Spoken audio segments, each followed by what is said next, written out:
Uncensored Nation, welcome back to the HVAC Uncensored podcast.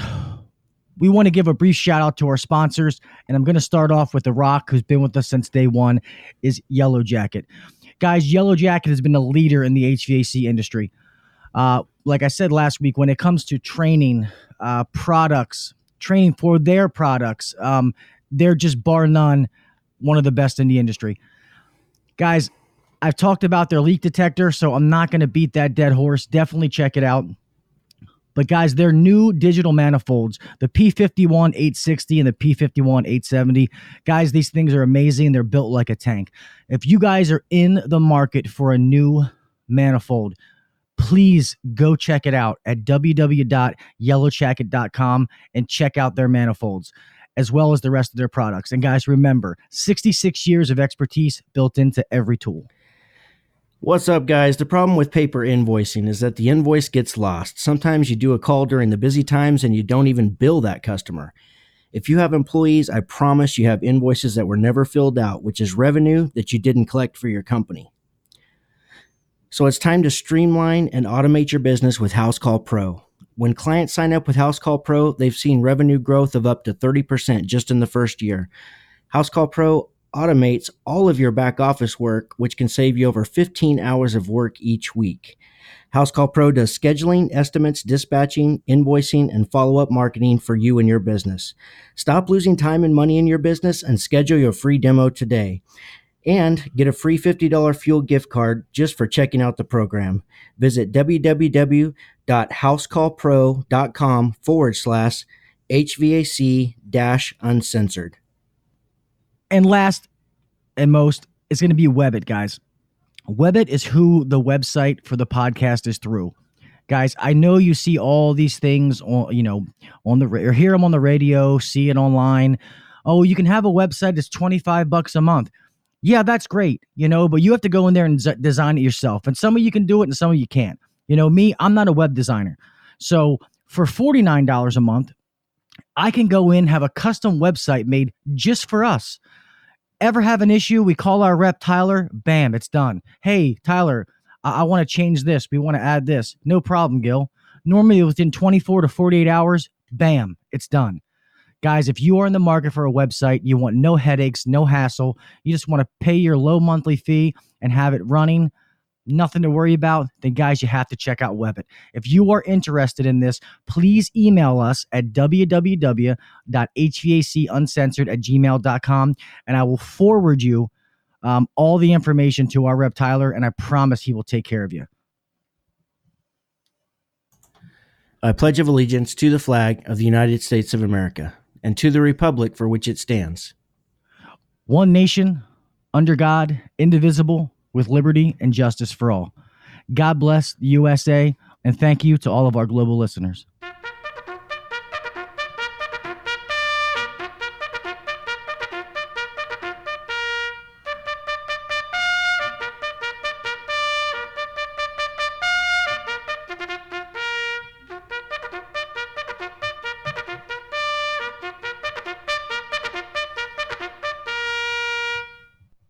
If you're trying to take your HVAC game to the next level, then buckle your seatbelt, crank up the volume, and try not to be offended, because you're listening to the HVAC Uncensored podcast with Gil Cavey and Kelly McKay. Now, here's Gil and Kelly. Uncensored Nation, welcome back to the HVAC Uncensored podcast for episode 31.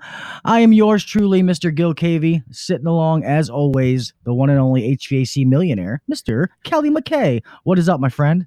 What's up, Gil? How you doing? I'm excited. We got a great show today for everybody.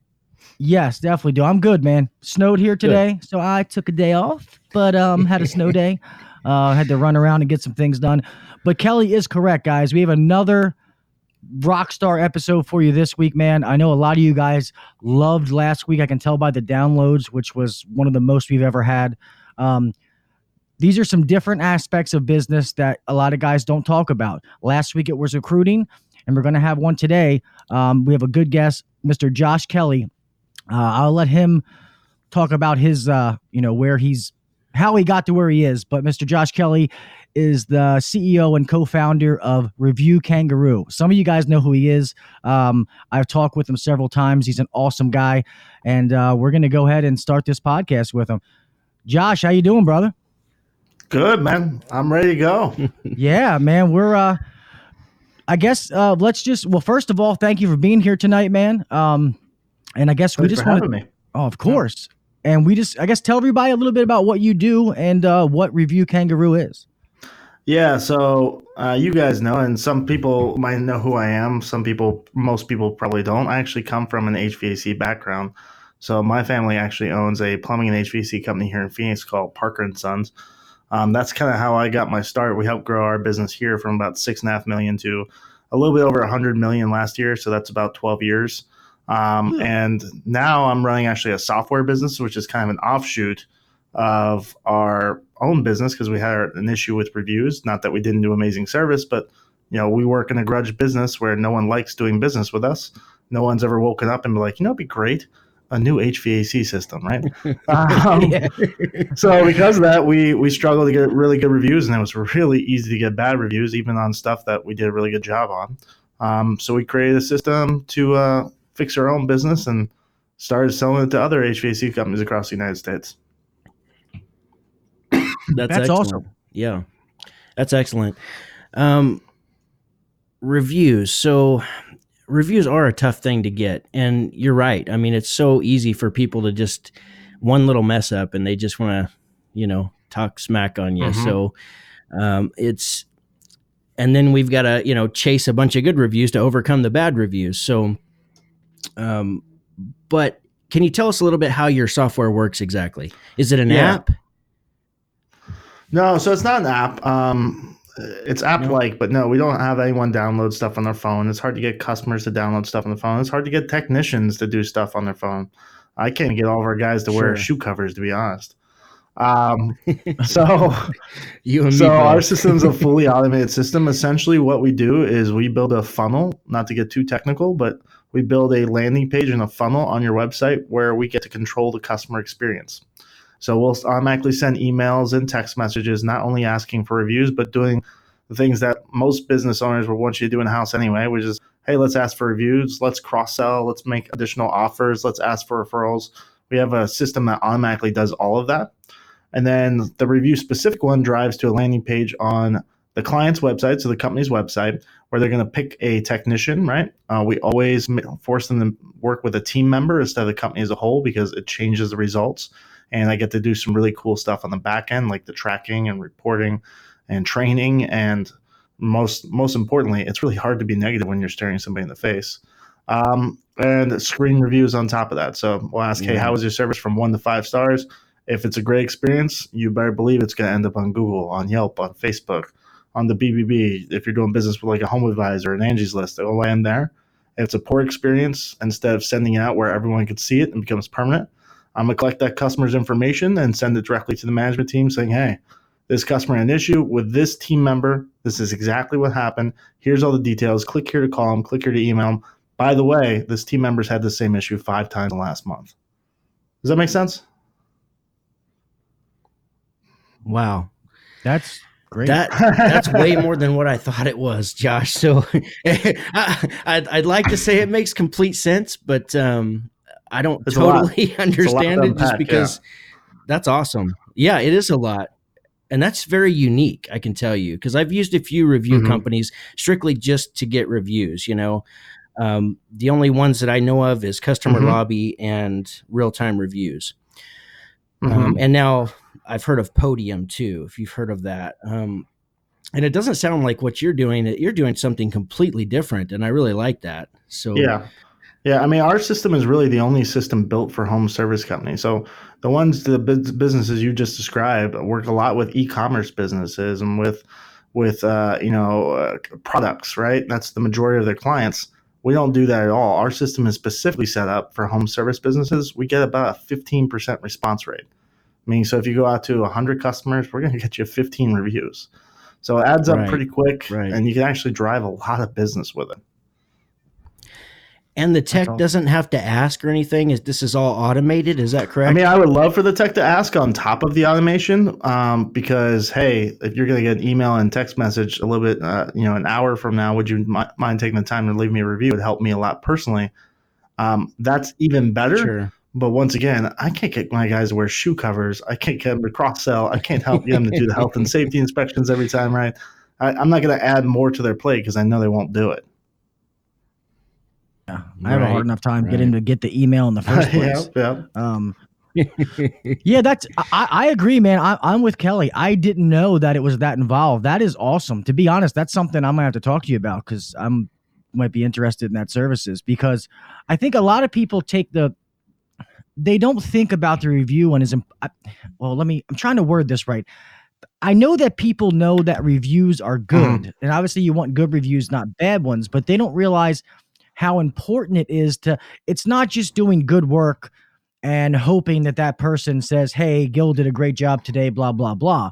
There's actually a science and a process to be able to get those good reviews out of people, to give them the opportunity, keep putting in front of them to give that good review, not just leaving it up to them. And I think that's what guys don't realize. And that's where a service like yours just, it helps everyone. And then to be able to tell which tech, I mean, from a manager, business owner standpoint, I mean, that's killer. One of my team members said perfectly, right?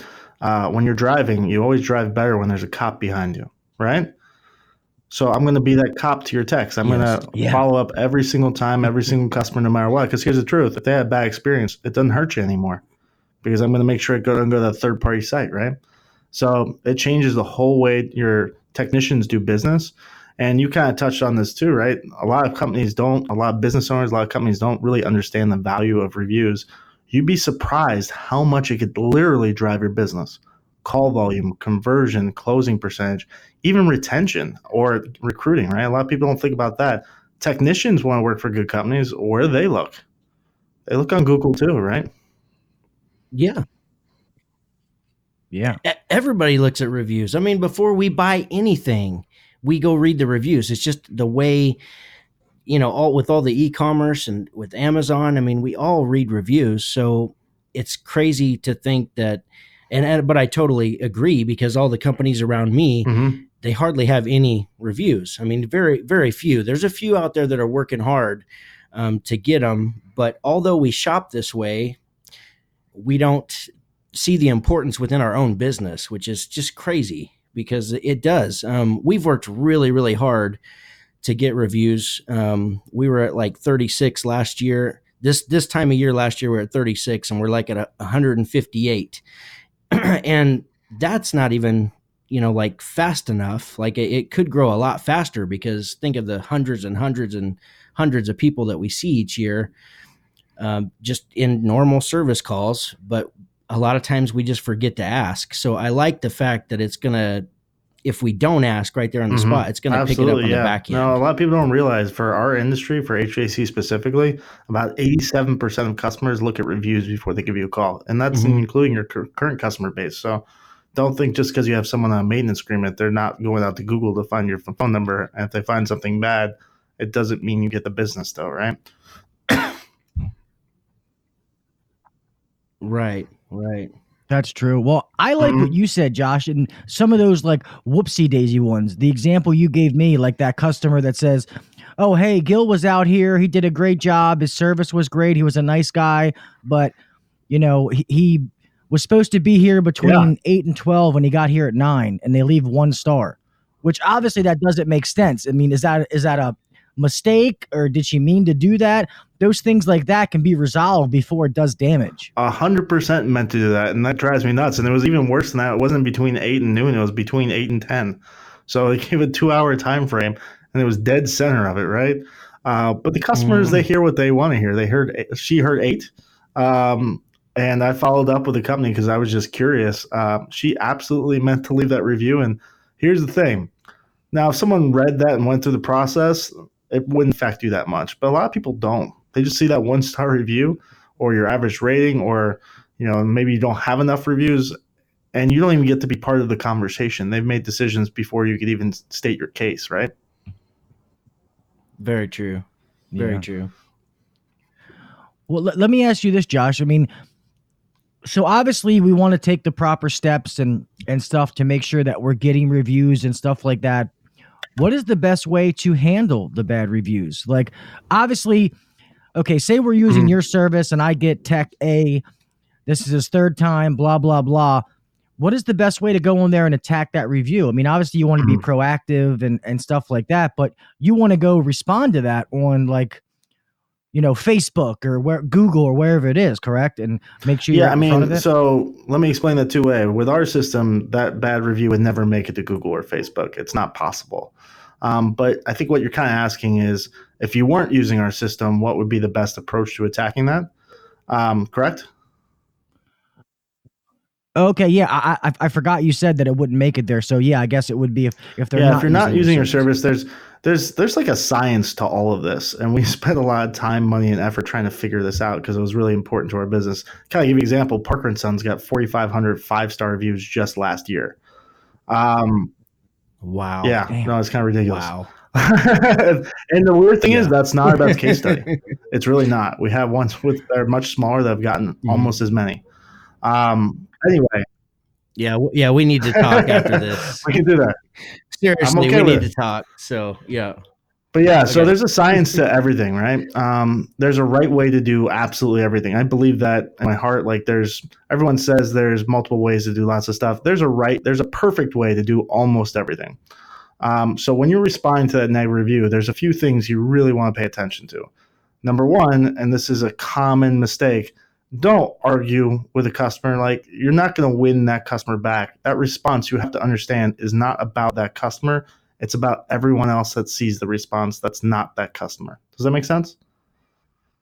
Yeah. So number one, you don't want to argue with them in any way. You want to be apologetic. You don't want to admit at the same time, though. So it's okay to say things like, I'm so sorry for your experience. That's never okay. You never want to say, yeah, we did that, right?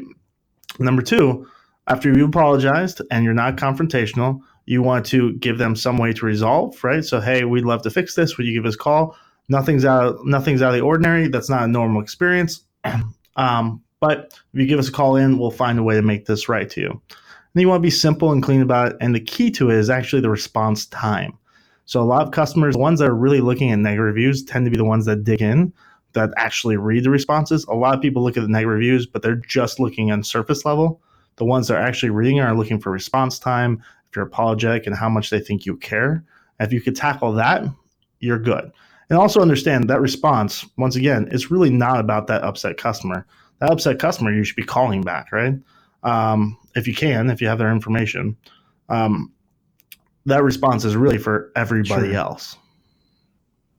So what is a good response time? Like, 12 hours or at least 24 hours day, or but 1 hour? Like, if you're not using a system, it's hard to catch it right away, right? Sure. Now, you can do some automation, even if you weren't using our system, to catch things quicker, but you want to generally catch it within 8 hours is the ideal. Not always easy to do, though. Sure. Unless you're using a system. Right. Well, this is all the more reason that you guys need to be using Josh's system. Because like Kelly said, talking to you afterwards, I know I'm very interested as well. It definitely does a lot more than I knew. So we did horrible investigation, Kelly. Damn it. 4,500 reviews. 4,500 5-star reviews. That's like 4,500. Those are just the 5 stars. You're not fucking around. Those are Google, Yelp, Facebook, insane. and BBB. Are those all Google reviews, or are they just on all not platforms? They're actually out there. So it's Google, Yelp, Facebook, or BBB. Awesome. So that's how we get to that 4,500. Gotcha. That's nuts. I'm not on Yelp. Are you guys on Yelp, Gil? I don't think so. We always have bad experiences with Yelp, but I'm not sure, to be honest. I've only heard of bad experiences with Yelp, so that's why I chose not to ever do anything with them. No, that doesn't affect anything. I mean, here's my general opinion on Yelp, and we won't go too far because I do have an agreement and relationship with them, but I'm not the biggest fan of Yelp in the world. I think most people who have tried to deal with them know could be an interesting company. But here's the real key. Customers don't know what we know. Exactly. Yelp is partly owned by Google. It's not going anywhere. It shows up on every search for every company basically ever. They're going to see it. You don't need to pay for the presence. You don't need to do advertising with them. You certainly can if you're doing well on it.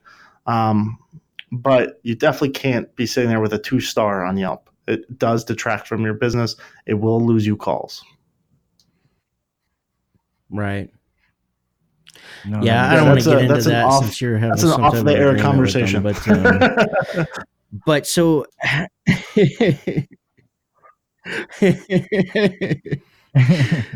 so do they choose Mhm. how do you does it like blast like you get let's say you get a 5-star review, does it go to all No, these different platforms, or yeah, is that even I allowed, would or love for because I've that to never even happen. I asked would that love question, it has to that go to would be one amazing. specific platform?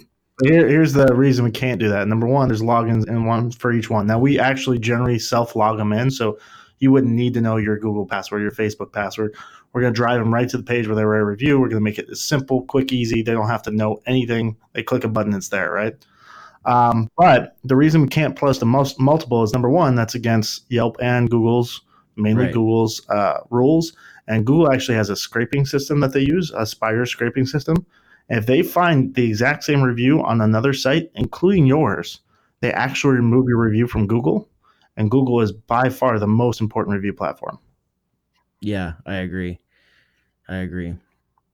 So does the customer just choose? You know, do you have like little icons like BBB, Facebook, Yelp, Google, and they just choose where they want to leave the review, or do you try to direct the traffic, or can you direct the traffic towards one specific thing?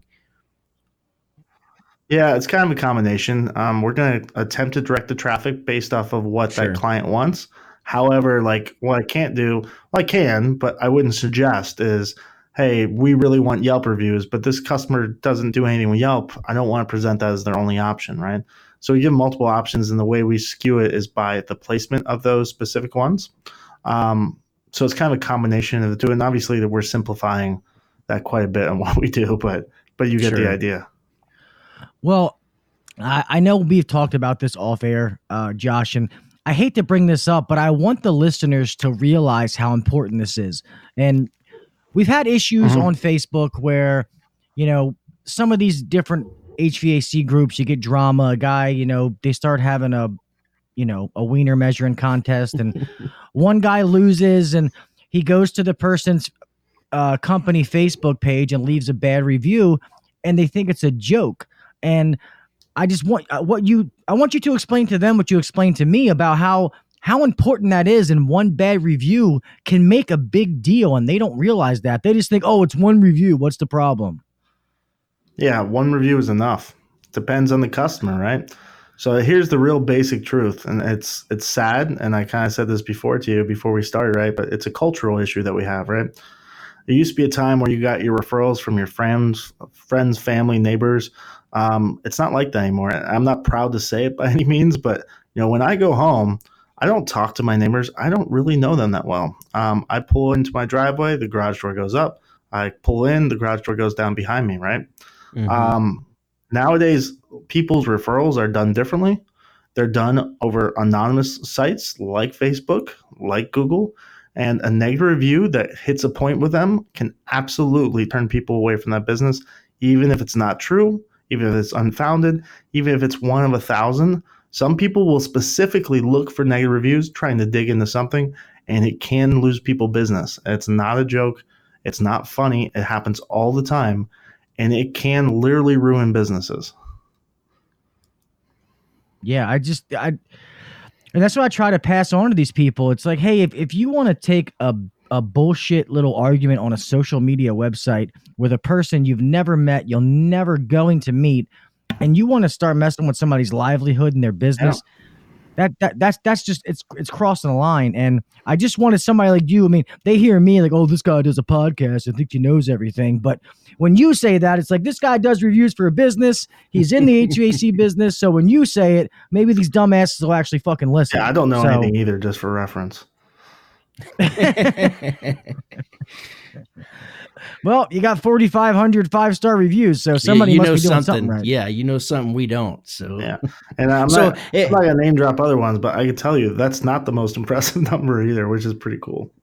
Wow, that is crazy. That is cool. So you guys built this just out of necessity? Yeah. Is that right? You're like, just the struggle. I know you said that a little bit in the beginning, but did you see like your competitors like starting to gain a bunch of ground on you, and you're like, screw that, we got to figure this out, and then that led you to build the program? And how did you go about building the program? You don't have to go in depth. I'm just curious, like, did you reach out to somebody, or do you have a background in programming or something? Or Yeah, no, the truth is you almost hit the nail exactly on the head. We're a large company, and when you're a really large company, you tend to make slightly more mistakes than other people. It's just a numbers game. It is what it is. You know, if you're running 10 calls a day, it's pretty easy to have really good control of everything. When you're running over 500 calls a day, mistakes happen, right? And when those mistakes happen, it would be a very low percentage. We would get a bad review once a month, right? But we wouldn't get good reviews either. So it looked really skewed compared to other companies. So the truth is, I saw other companies doing better than us, and they had more manual systems, and some were using systems.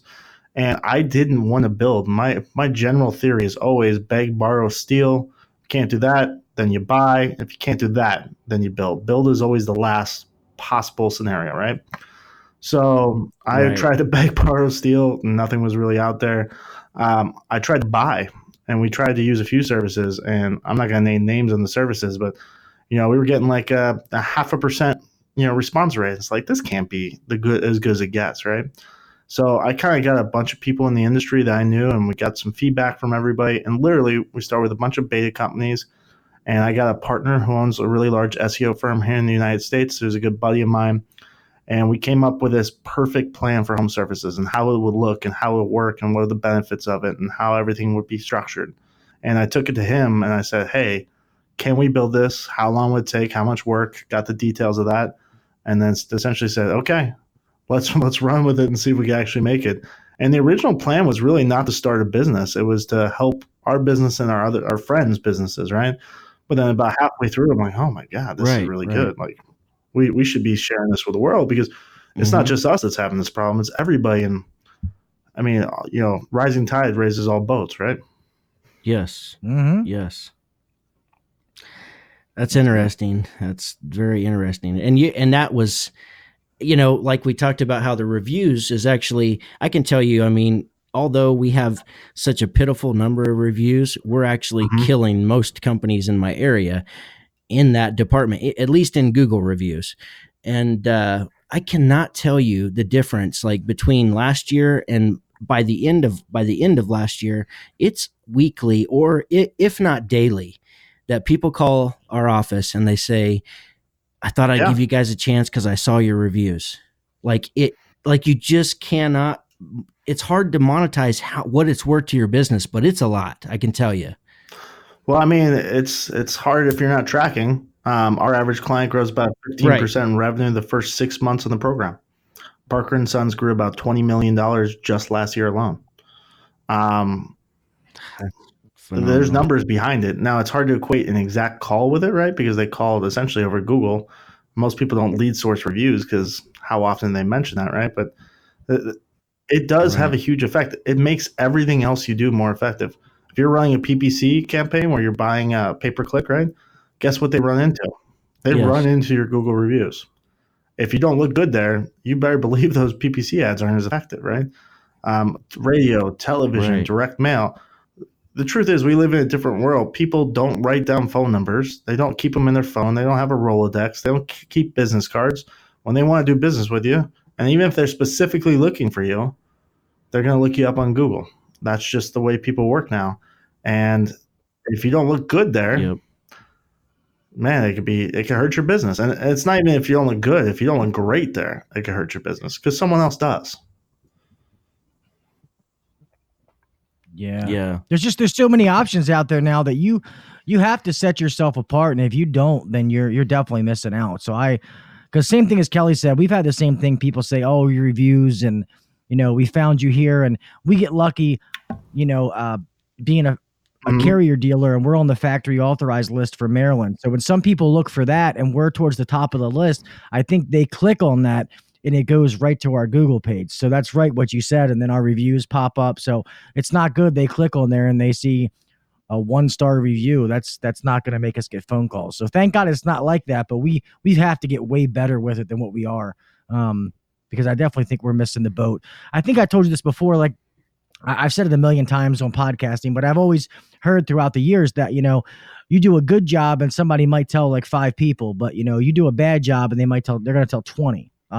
So we got to make sure we try to capture some of those 5 and do a good job and make sure that people see that. I mean, obviously we all want a pat on the back, but it's just doing your job right and just making sure, like you said, those people, we're getting the reviews that are there that we're just letting them go and not really concentrating on. Yeah, I mean, here's the beauty of having a review system or even just manually asking for reviews. Everyone should be doing it. Number one, I don't care if you use me, use someone else, you use your own system, whatever it is. Everyone should be focused on reviews because it is the future.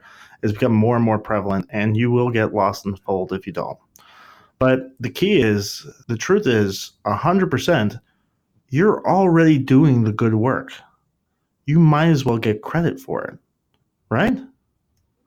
Yeah.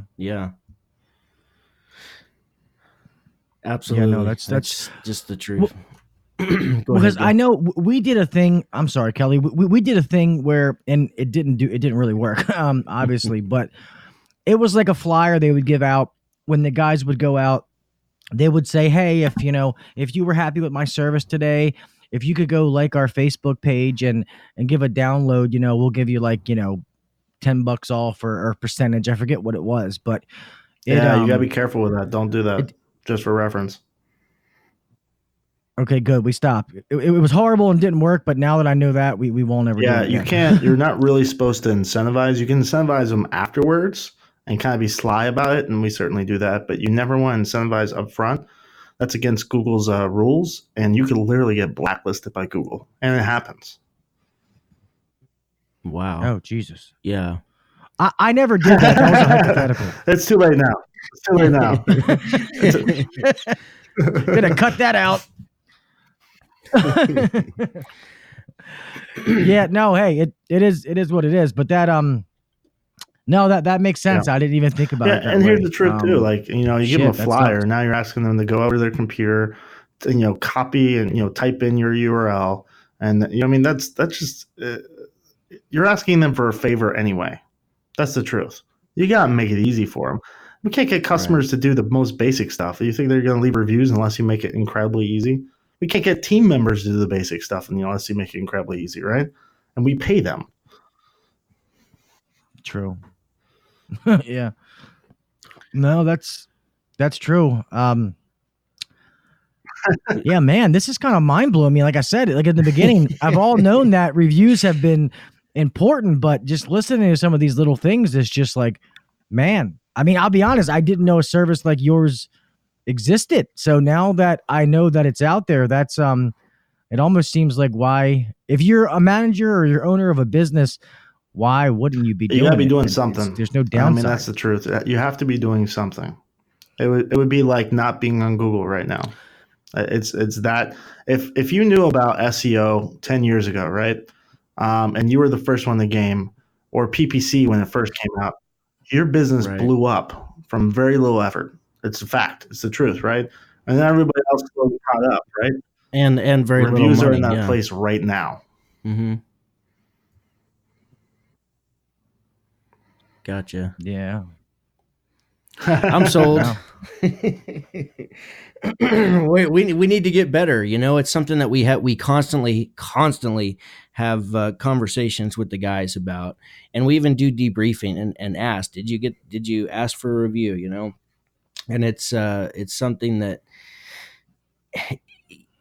I mean, think about it. I mean, out of, I don't know how many service calls we did last year, but probably, I don't know, 500-600, I'm guessing, between installations and out of all those, we really only got about 120 reviews, So we need to figure out a way to pick up more. And so this may be a dumb question, Josh, but is this strictly just like through email? I mean, it emails them to ask for it, or how exactly does it? Email and text message is our main system. Okay. We do both. I think it's important to do both. Text has a higher open rate, but a slightly lower response rate. Email has a lower open rate, but a high response rate. You're hitting two different types of people, Right. ones that do differently. But here's the real truth. That's the meat to the system because it simplifies and it's a chain. It follows up, and we can do some really cool stuff that we talked about, like asking for referrals and cross-selling, right? Yes. But we have about 13 different ways in total that we help companies ask for reviews. So I kind of describe it like this, right? If you were buying a radio campaign, no one in their right mind would buy one spot on one station one time. It wouldn't work. The reason it wouldn't work is we all know that you have to hit customers multiple times in multiple ways to get them to do anything. And this is like doing us a favor. You have to take it even another level. You have to hit them in multiple ways, multiple times. One of those will catch them. That's the key, right? That's why we get such a high response rate, is because we're not just saying that single text message or that single email and just hoping it comes through. We're being active. We're making it about a person, which makes a big difference too, right? It's a lot easier to get a review on John, the technician, that is on ABC Heating and Cooling, right? So there's a lot of techniques to it, but my advice to everyone is if you're not using a system, don't just tell your techs to ask for it, because there's no action item for the customer there. There's no ease to it. There's no system behind it. There's no tracking. How do you know if they asked? Right. You need to create an actual system. You wouldn't do that for anything else in your business. You wouldn't just say, hey, make sure to talk to them about maintenance agreements and then not follow through in any way, right? You have reports for it. You have systems for it. You have sales tools for it, right?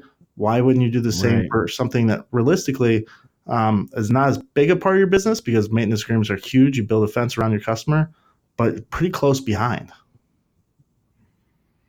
Yeah. Yeah. Dropping bombs on us, Josh. Yeah, he definitely is, man. And people, the fact that when listeners are listening to this, it's not like it's some guy who went and started a review company that has a great concept, but it's like, oh, but he doesn't know our business. Yeah, he does. Yeah, 100%. He does know our business. That's the reason why he created this. And I think this is awesome. I mean, to all you business owners out there, the guys that are always hitting us up, the small shops, the big shops, if you're not using something like this, or particularly Josh's, Review Kangaroo, that you need to. I mean, I know we still have plenty of time left, but real fast, and we'll cover this at the end again. If people are interested in your services, how can I'm an that? old school guy, and one of the benefits of working with Review Kangaroo is you do get some contact with me and some contact with my network. So I always, in a podcast like this, I give out my email and my contact information. So it's just josh@reviewkangaroo.com, REVU kangaroo.com. It's spelled weird because it's really difficult to find a URL with the word review in it that doesn't cost $100,000. And the phone number here for the office here is 602-456-8832. You can do that, or just hit us up on the website, reviewkangaroo.com. I'm here to help.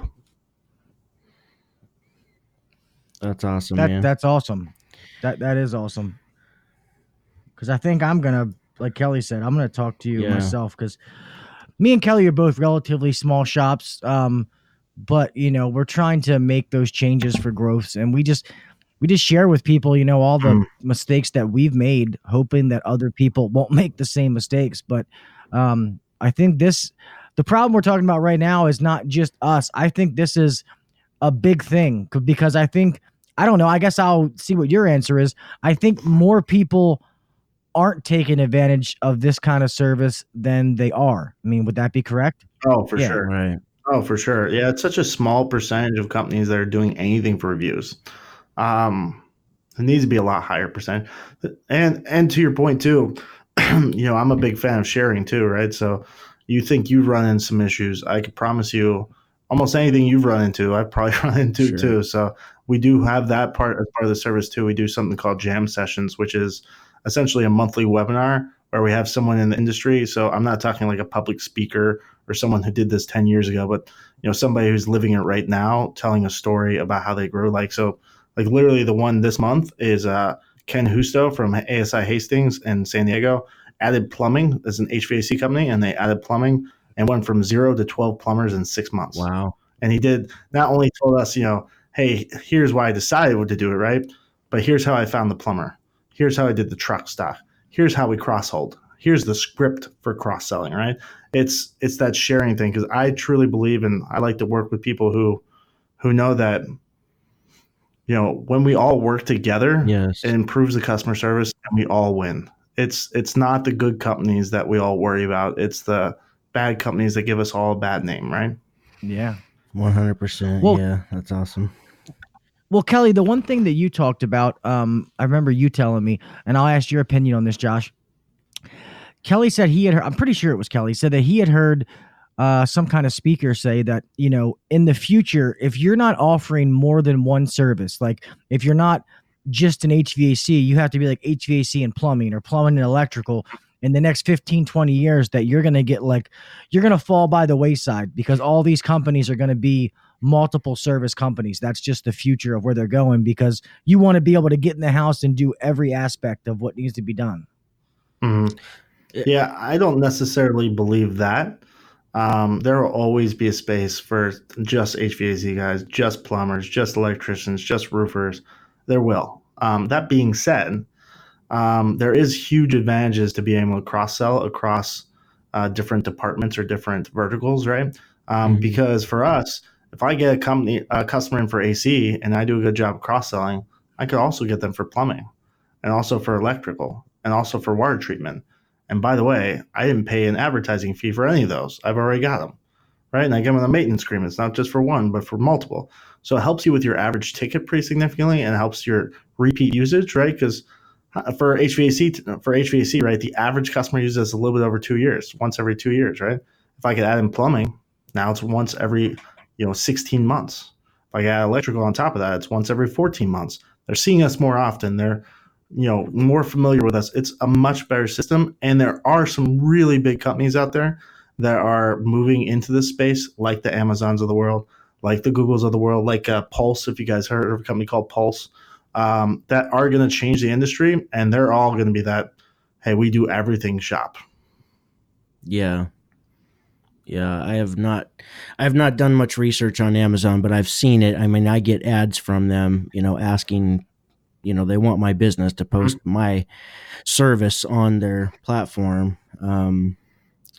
I know depending on where you're located, because I'm kind of in a rural area. I mean, the big city next to me is about 360,000 people, and the little town that I'm in is like 9,000 people. So for people like me, I know I could grow a lot more in my HVAC business, but if I can add plumbing, I've already, like you said, I don't have to market. I've got a list of customers already to market to, and I'm doing service calls every day in the HVAC space, so I can just mention to the customers, and then the cross train, cross sell, all that stuff. So it's a way, it's a next way for a company to grow. And I also know that, I mean, when you think of like Targets, now there's Super Target, and then there was Walmart. Now there's Super Walmarts, and it's just a matter of convenience for the customer. Yeah, absolutely. So I think that when we add more services, and I'm not the one who said that, it's just one of the mentor guys that I follow. He's been saying that for several years, that the companies who do multi-services will wind up swallowing up the small, but it's a big world and there's plenty of work for everybody. And I love the sharing, what you said about sharing stuff with people, because there's it's abundant, I mean, there's plenty of work if you provide a good service, a good, honest service for everybody. Yeah. So I want to share this. You thought the other stuff blew your mind. Listen to this. Parker and Sons, we did just over 100 million last year. We have just over a 5% market share here in Phoenix. I'll tell you how big the industry is and how much money there really could be in it. That blows my mind. It means 95 out of 100 customers don't use us, and we still do 100 million. Insane. Yeah. I'm in the wrong market. I'll take 5% if I can come in and work next to you guys. You can show me how to do it. Yeah. How many people are in your area? Like, what's the population? I don't know off the top of my head, but it's pretty big. It's like the 5th largest city in the United States. I want to say it's like 3.5 million. Oh man, yeah, that is pretty big. I'm looking at that. I always thought Baltimore was bigger than it was. I mean, I knew it wasn't huge. We're a smaller city on the big scale, but when when we did the podcast last week and looking up some of the recruiting stuff, and Patrick Long looked it up, and there's like 660,000 people in Baltimore. I was like, damn. Yeah. I thought we were a little bit bigger than Well, that. see, the problem with like not problem, but Baltimore is in this space where it's like cities combine, you know what I mean? Whereas Phoenix is like a standalone, it's surrounded by desert. so it's pretty clear. There's no like Baltimore could also, a company could work in Philly and New York and Baltimore and whatever, right? And still have a decent service area. Phoenix isn't like that. 4.5 million. 4.5? I was a million off. Oh, 4.5. I need to get some more sales. Sheesh. You're slacking. You need to tap in. Need to get in the other 95%, Josh. Jeez, man. So are you? I think. Sorry, are you involved in the day-to-day operations anymore? Like, did you worked on the marketing side, or have you done all aspects of that business? Did you have you done install? I never did service, but I've done install. I've done sheet metal. I've done plumbing. I did marketing. I did some of the operations. I'm mainly a marketing guy, but I do some of the operations. I've been on every aspect of the business, more or less. When you grow like that, you find yourself in different roles kind of constantly. Yeah. That's just, I can't imagine. Don't you miss how hard that would be? The sheet metal? Yeah. Yeah, it's funny how your keyboard doesn't cut your fingers. You don't need gloves. This is something else. Don't call the labor department on me. But I think when I was doing sheet metal, I think I was 14, which I'm pretty sure is not late. Yeah, well, here I think you can do it if you have a worker's permit or you fill it out at 14. But I don't know if it's in a sheet metal shop. That's like sweeping floors at McDonald's. That's funny. It's all right. We'll leave my Facebook snafu out of it. We won't talk about your underage, labor camp you got there, right? So we'll like quadruple it, yeah. Statute of limitations has been way long ago. That's funny. Well, man, I guess we won't keep this too long. I know you have some personal things to do tonight, man. I know you someone's birthday and stuff like that. I guess we'll start off, man. I mean, first of all, thank you for coming on, Josh. This was awesome. To be honest, this was better than better than I'd hoped, because I guess I just found out some things that I didn't know. And normally we try to research a little thing, and I was already excited when me and you talked on the phone. But just finding out about this business and this stuff and what it does, it's really, really awesome, man. I think that a lot of people are gonna definitely like this. If they don't, something's wrong.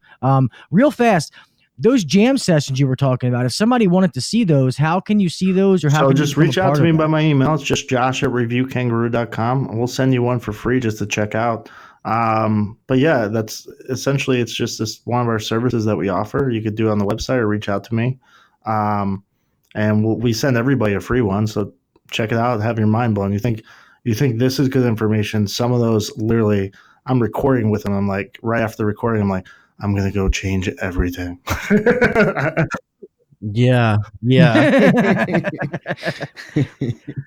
because I might want to see those myself. But damn. All right, well, I hate to see this end, but Kel, I guess go ahead. We'll start to close it out. Say what you got to say, my friend. Just want to thank our guest tonight, Josh Kelly. Great interview. Really insightful and informative, because you're saying stuff that I've never heard. I greatly appreciate that, because and I'm, like I said, I'm signing up for this. I got to have this. So thanks so much for coming on the podcast, man. It's been an honor and pleasure to having you on. Everyone else, just want to say love you guys. Thanks so much for listening. Another shout out to Mr. Lee. He's doing pretty well, I think, at the moment. Just keep your head up and keep moving forward, my friend. We love you and we support you. Yeah. Hey, I don't mean to stop you. He's actually not doing well. Oh, no. So yeah, I was gonna break that. So real fast, I don't mean to interrupt you, but we'll say Mr. Lee has stopped doing his treatment. It's gotten to the point where it's doing more harm than good. Mr. Lee is just gonna go ahead and just do like the CBD oils and different things like that. I think there's different mushrooms and stuff they give him to help deal with the pain. Gotcha, yeah. And he's just going from there. So it's not as good as we could like. I mean, as we could hope. But it's when I thought he bounced back a little bit, it wasn't as good of a bounce as we thought. Yeah. So we definitely still need to keep our prayers for him because they're definitely Yes. needed. So I didn't mean to interrupt you. No, man. thank Sorry, you. bro. Yeah. And I saw that post. I was just, for some reason, I took it that he was doing okay. So sorry to hear that. And I hope that I hope he's comfortable and happy with friends and family around him. And we're supporting you, brother. So we love you. And guys, whatever you do, hope you enjoyed the podcast. Thanks so much for listening. Please share it with your friends, download it, and go make money. Yeah, thank you guys, man. This is a great episode. I thoroughly enjoyed having Josh on here. Real fast while Josh is still on here before, so I don't get this wrong. If you guys want to get in touch with Josh, you can email him at josh@reviewkangaroo.com. And he said his office number is 602 482-8832. Guys, if you own a business, you own a shop in the HVAC industry and you're not doing this, if you're not calling Josh, you need to smack yourself in the nuts with a mallet because you're a moron. I'm serious. Like, now that I know what this entails, this is a no freaking brainer. Like, you need to do this, fellas. This, he is so correct that this is the future. And if you're not taking advantage of that, you're missing out.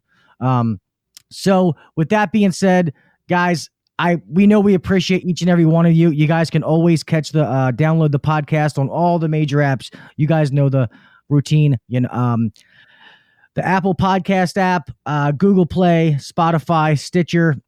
We're on SoundCloud, on all those major apps. It's also on YouTube if you want to see it for now. I don't know how long we're going to keep it on YouTube, but it's going to stay there for now. So with that being said, remember, guys, always set yourself apart. Always do the little things the next guy's not doing. Always be safe. Try to make it home the same way you left. All right. I hope you guys enjoyed the podcast. We had a blast fucking recording it. We really did. So, guys, I love you fuckers, and I will talk at you guys next week. Peace. Thanks for listening to the HVAC Uncensored podcast. Don't forget to check us out on Facebook and Instagram, or email us anytime at hvacuncensored@gmail.com. Now, get back to work.